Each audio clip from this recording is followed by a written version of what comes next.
What is up guys? For today's video ay may lulutuin akong special na ulam. At andito na nga din yung mga rekado na gagamitin ko. May luya, sibuyas at bawang, papaya, may gata ng nyog, at isang sili. At ito naman guys ang magpapa-special dito.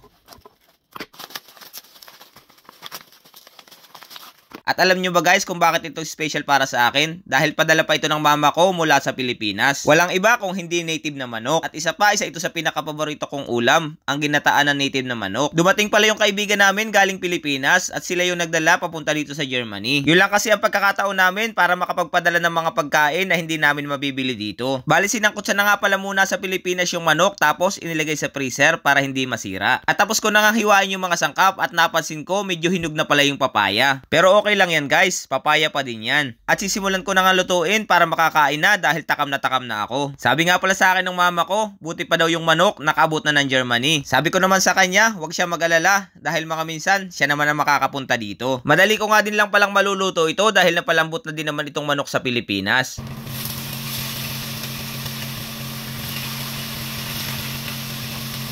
At yun nga guys, amoy pa lang, ulam na ulam na.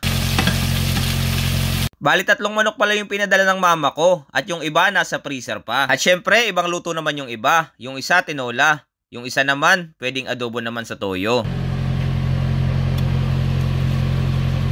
At yun nga guys, medyo malambot na yung papaya. Ilalagay ko na nga itong gata ng nyog dahil takam na ako.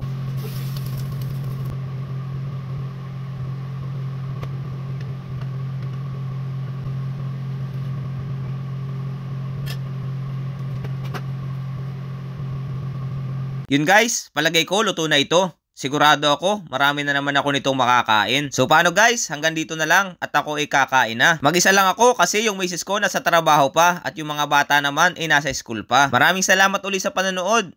Ciao!